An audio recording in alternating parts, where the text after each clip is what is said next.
بسم اللہ الرحمن الرحیم الحمد للہ رب العالمین والصلاة والسلام علی سید المرسلین وآلہ وصحبہ اجمعین اما بعد۔ میں اس وقت جناب سلمان ندوی صاحب سے مخاطب ہوں۔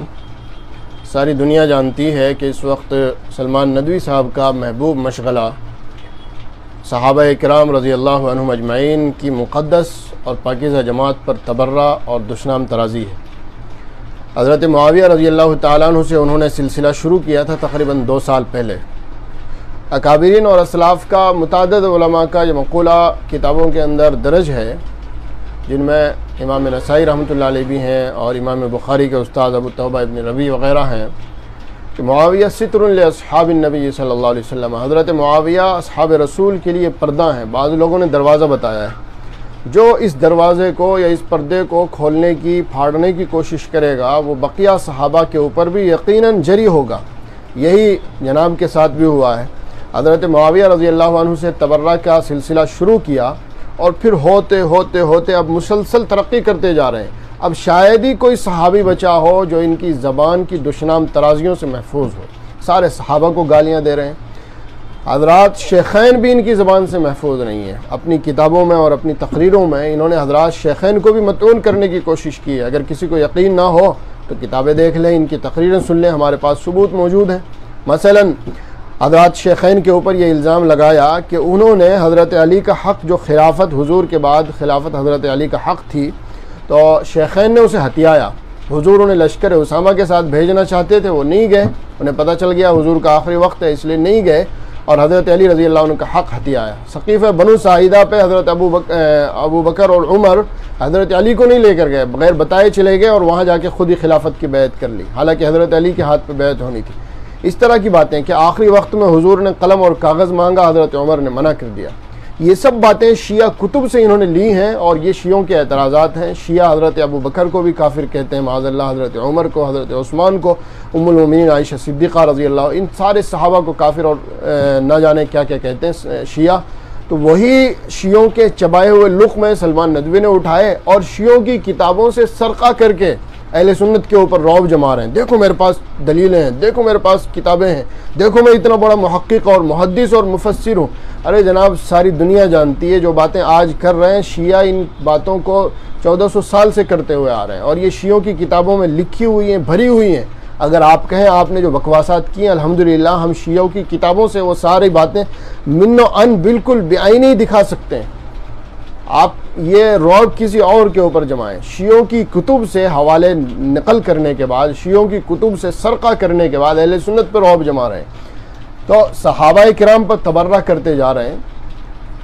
پچھلے سال یہ سلسلہ جب آپ کا چل رہا تھا تو آپ کی زبان روکنے کے لیے بہت سارے لوگوں نے سمجھانے کی کوشش کی، بڑے بڑے لوگوں نے سمجھایا لیکن آپ نہیں مانے، اور بلکہ ماننے کے بجائے آپ نے مزید جو سمجھانے والے تھے انہیں اپنا دشمن سمجھ کے انہیں کے خلاف مغالطات بکنے شروع کر دی۔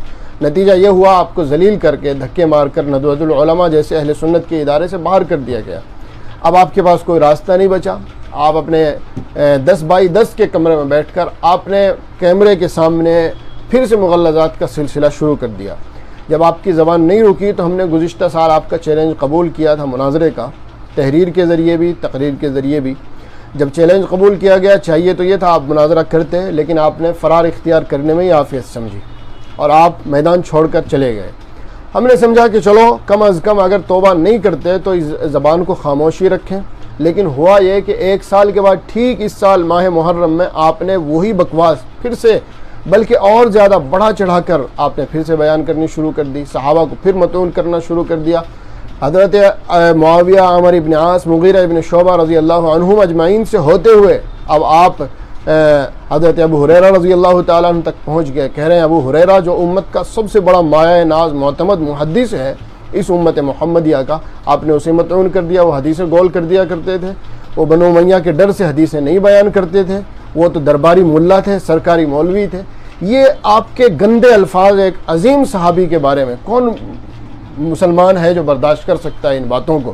اس لیے آپ کی یہ بکواس دیکھ کر ہم سمجھے کہ شاید آپ نے مناظرے کی تیاری کر لی ہوگی 1 سال میں۔ اگر آپ نے تیاری کر لی ہے تو پھر سے 2 ہاتھ ہو جائے، آئیے تشریف لائیے میدان مناظرہ میں، چیلنج آپ کا ہے، ہم نے چیلنج نہیں کیا، آپ کا چیلنج ہم قبول کر رہے ہیں اہل سنت والجماعت کی طرف سے۔ آئیں میدان میں بیٹھیں اور بیٹھ کر مباحثہ کر لیں۔ آپ جن باتوں کو دلیلیں کہہ رہے ہیں، میدان میں جب آئیں گے، کتابیں سامنے ہوں گی، علماء کا مجمع ہوگا، تو آپ کی حقیقت ساری دنیا کے سامنے آ جائے گی کہ جن باتوں کو آپ نے دلیلیں بنا کر امت کو گمراہ کرنے کی کوشش کی تھی، وہ باتیں دراصل شیعوں کے چبائے ہوئے لقمے تھے جو آپ نے ان کی کتابوں سے سرقہ کر کے اہل سنت کے اوپر رعب جمایا تھا۔ تو میں آپ سے گزارش کروں گا کہ پھر سے آپ نے یہ باتیں شروع کی ہیں تو چلیے ٹھیک ہے، آپ نے 1 سال میں تیاری بھی کر لی ہوگی مناظرے کی، تو آئیں میدان میں آئیں۔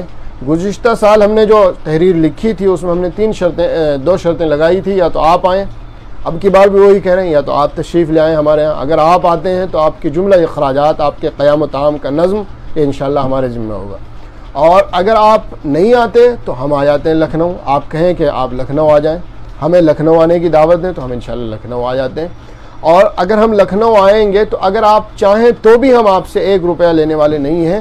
الحمدللہ ثم الحمدللہ، دفاع صحابہ کے لیے اور ناموس صحابہ کے لیے ہم اپنے خرچے پر یہ ساری کارروائی انشاءاللہ برداشت کریں گے۔ تیسری شکل جو آپ کی پسندیدہ بھی ہے، محبوب بھی ہے، اگر سفر وغیرہ کا بہانہ ہو لاک ڈاؤن کی وجہ سے، تو پھر تیسری شکل یہ ہے، نہ آپ سفر کریں نہ ہم کریں، آپ اپنی جگہ ہم اپنی جگہ، آن لائن گفتگو کر لیتے ہیں، آن لائن مناظرہ ہو جائے، ساری دنیا دیکھے، ساری دنیا کے سامنے آ جائے گی بات۔ یہ آپ کا پسندیدہ میدان بھی ہے، اس لیے اس سے تو آپ کو بالکل نہیں بھاگنا چاہیے۔ میں آپ سے گزارش کر رہا ہوں، اگر آپ کے اندر ذرہ برابر بھی غیرت اور ذرہ برابر بھی شرم و حیا بچی ہے تو آپ ہم میدان میں بیٹھ کر گفتگو کے لیے تیار ہوں گے، اور اس سال راہ فرار اختیار نہیں کریں گے، میدان چھوڑ کر نہیں بھاگیں گے۔ اگر آپ کے اندر جرأت ہوگی تو آپ میدان میں آئیں گے اور علماء کے مجمع میں بیٹھ کر گفتگو کریں گے، مناظرہ کریں گے۔ تو یہ 3 باتیں میں نے آپ کے سامنے رکھ دی ہیں۔ گزشتہ سال مناظرے سے بچنے کے لیے آپ نے اپنے حواریین کے ذریعے ایک بات پھیلائی تھی کہ میں بڑا ہوں، میں نے بڑوں کو چیلنج کیا، میں اتنا بڑا ہوں، میرے سے بڑا تو کوئی ہے ہی نہیں، میں تو جبرائیل امین سے بھی بڑا ہوں معاذ اللہ۔ یہ سب باتیں آپ نے پھیلائی تھی، لیکن میں آپ سے کہنا چاہتا ہوں، اب بھی اگر اتنی ذلت، اتنی رسوائی اور اہل سنت والجماعت، اہل حق کی طرف سے اتنا شرمسار اور ذلیل کیے جانے کے بعد اگر اب بھی آپ کے دل و دماغ میں کہیں اپنے بڑے پن کا یہ وسوسہ ہو، تو آپ لا حول پڑھ کے جو ہے اپنے اوپر دم کر لیا کریں، انشاءاللہ یہ وسوسہ نکل جائے گا، کیونکہ آپ کی حقیقت اور آپ کی ویلیو اور آپ کی اوقات اس وقت کتنی بچی ہے وہ ساری دنیا کے سامنے ہے۔ آج اہل سنت والجماعت کا کوئی چھوٹا سا مکتب اپنے بچوں کو قاعدہ پڑھانے کے لیے بھی آپ کو رکھنے کے لیے تیار نہیں ہے۔ آپ اتنے بڑے محدث اور محقق ہیں اہل سنت کی نظر میں، اس لیے آپ سے گزارش کریں گے تشریف لائیں اور میدان میں بیٹھ کر مقابلہ کریں، اپنے دلائل کی روشنی میں ثابت کریں آپ جو بکواس اور جو حفوات آپ جو کر رہے ہیں۔ ہم اپنی تحریر لیٹر پیڈ کے ذریعے ہم نے جو لکھی ہے، یہ زبانی بھی میں گفتگو کر رہا ہوں، اور لیٹر پیڈ کے ذریعے بھی اپنی یہ چیلنج قبول کی اور یاد دہانی کی تحریر آپ کی خدمت میں بھیج رہے ہیں۔ یہ انشاءاللہ سوشل میڈیا کے ذریعے بھی آپ کو مل جائے گی، ای میل کے ذریعے بھی، اور رجسٹری ڈاک کے ذریعے بھی انشاءاللہ آپ کی خدمت میں بھیج دی جائے گی۔ امید ہے آپ پیچھے نہیں ہٹیں گے اور میدان میں آ کر مناظرے کے لیے تیار ہوں گے۔ والسلام علیکم ورحمۃ اللہ وبرکاتہ۔